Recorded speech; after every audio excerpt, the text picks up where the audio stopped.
Douche. Alright, people. We're back. Day 2 of the college bulk series thing, whatever you want to call it.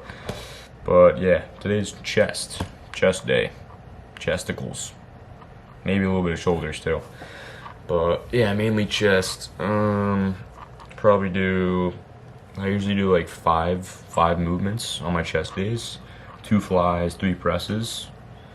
That's usually my routine for chest, and maybe I'll throw in like some shoulders too. Maybe instead of doing 3 chest presses, I'll do a shoulder press because it's still gonna involve some chest.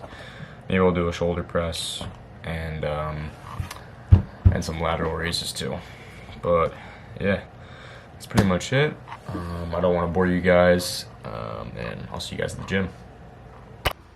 Oh, alright, gents. So, this is movement number 1, or technically not. I did some warm-up sets on some cable flies before, just to, warm up my chest, get blood in there, just pump the muscle up before I move into anything heavy.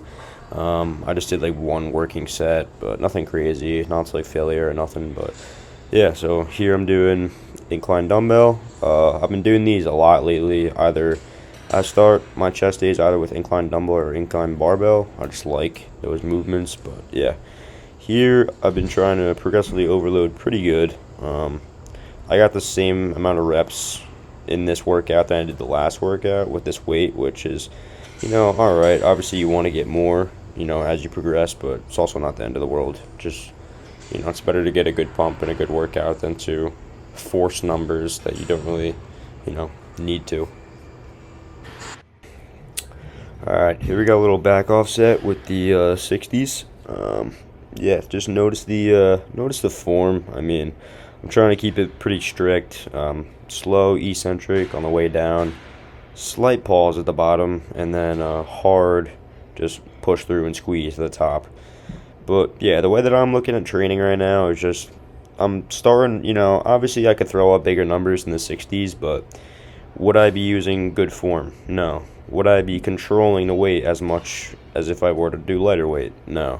Would I be getting as good of a pump if I just, fucking threw around shitty weight for no reason? No, I wouldn't be. So for me personally, I'd rather just start light, progressively overload with good form and good tempo, rather than just ego lifting and throwing around a bunch of weight for, no reason. So. Alright, so here we're on a little chest press machine. It's kind of like an incline machine, but I kind of like it. I kind of just stick the seat up pretty high, so I'm hitting like mid pec, upper pec. But yeah, anyways, I kind of been fucking with this machine a lot, honestly. I just get a really good squeeze, and it I think converges at the top. That's the word for it, meaning the grips come together rather than just staying in like the same plane. But yeah, nothing really to it. Just same old form, same execution that I've been doing with everything else. Slow negative, slight little pause at the bottom, and just really driving and pressing hard with those pecs. And a lot of the reasoning behind this is because, I feel like my chest is kind of a weak point, and it's not that I don't train it hard. I just feel like I could build up a better mind-muscle connection and kind of just build up a better feel in my chest. And I feel like when I train like this, slow eccentric, pause at the bottom, and just hard squeeze through at the top, I just get a way better pump, and I'm even more sore for days after. So alright, here we got another little drop set, or not drop set, back off set, my bad. So it's just 1 straight set but with lower weight.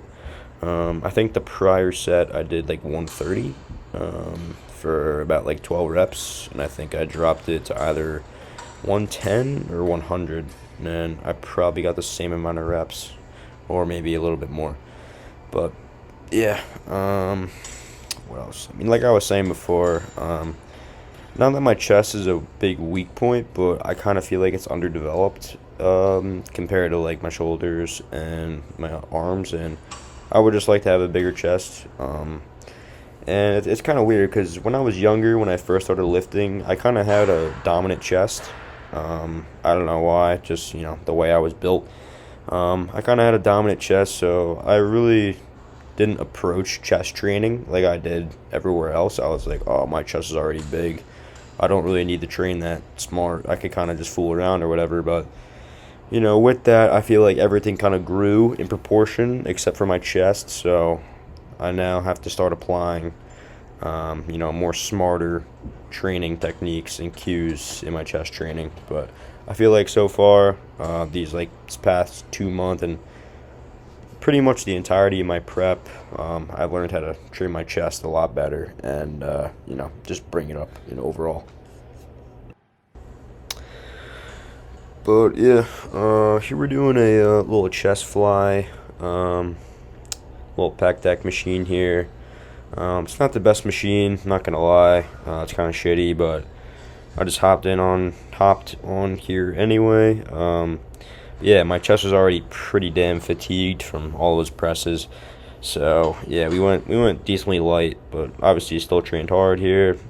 You'll see me start fucking struggling in a little bit, but yeah, just really slowing down that eccentric as much as possible. Obviously towards the end of the set, where you literally can't fucking control the weight anymore because you're so fatigued. I'll start to speed up the reps a little bit, but for the most part, same form, execution, everything. Try and hold that squeeze, slowing the way down, and hard, fucking push through.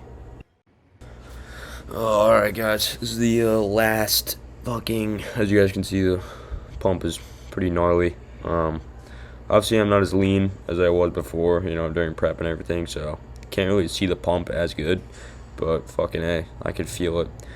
I could definitely, when you're on prep, at least, naturally, I don't know how it is enhanced, but, naturally, when you're towards the end of your prep, it's really fucking hard to get a good pump and get a good feel for your muscle. Obviously, supplements and pump agents and all that stuff can help out a little bit, but nothing really makes you feel good or, get a good pump as good as food does. But yeah. Sorry for the fucking view too. Kind of did you guys dirty with that, but couldn't find another angle anyway. But yeah, these are just some flat dumbbell flies. That was a little warm up set here. But yeah, here we go with the 30s. I just went up a little bit in weight, but yeah, I mean I enjoy these. These fly / dumbbell presses, whatever you want to call them. You'll notice that I don't really like to go too far out with the weight. I kind of like to keep my forearm straight up and down. I do this to just kind of, put my shoulders on my chest in a little bit of a less vulnerable position to get hurt. But yeah, if any of you guys have tried this exercise and you put the dumbbells all the way out, you're like, fuck, I feel like my shoulder's gonna fucking fall off. But yeah, if you keep your forearms straight up and down like I do here, and kind of do a fly / press, it feels a lot better than just doing if you were to approach a fly like a machine. But yeah, I mean everyone's got their different opinions about this exercise. You'll hear the science-based lifters be like, oh, your joints are stacked to the top, there's no tension, cables are fucking way more superior than dumbbell flies, and it's totally whatever.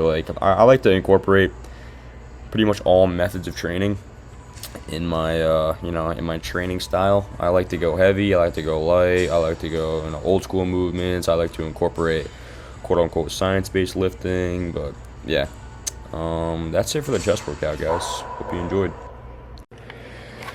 Alright guys, we're back at the room. Workout 2 complete. Yeah, no pump check. The gym was actually closing up. I didn't even know it closed at 7 on Fridays, but yeah, apparently they did. I thought they closed at 9. But yeah, the gym was closing up, so no pump check, sadly. And I think the only things that I didn't record were, first, I just did 2 sets of cable flies / press, just warm up my chest. I did 1 working set, but nothing really crazy. I just like to start with an isolation movement before I get into a heavy press or something like that. So I started off with that, and then at the end of all the chest, I just did 3 sets of side laterals for I don't know, just like really, I was already fatigued, so obviously I wasn't going crazy with weight or anything, but yeah, just pumping on my delts basically. But yeah, guys, that's pretty much it. Oh, and then I also did some calves towards the end. I'm really trying to grow my calves because I think it's just a genetic weak point for me. Obviously, you know, you can still build up your calves. It's not the fucking end of the world, but I just think overall my calves are probably like the worst developed muscle group like on my body. So my legs and stuff are pretty good, but you know, just my calves need work. So I'm trying to train my calves, or I'm not trying. I'm going to train my calves, like a couple days a week now. Pretty much whenever they're not sore, I'm just gonna fucking just hammer them like all the time. Really want these fucking baby calves to get fucking grow, but yeah, that's it, guys. I'm gonna go fucking eat my post-workout meal. Well, it's tomorrow, fucking arm day. So who doesn't love arm day? But yeah, that's it, guys, and I'll see you in the next one.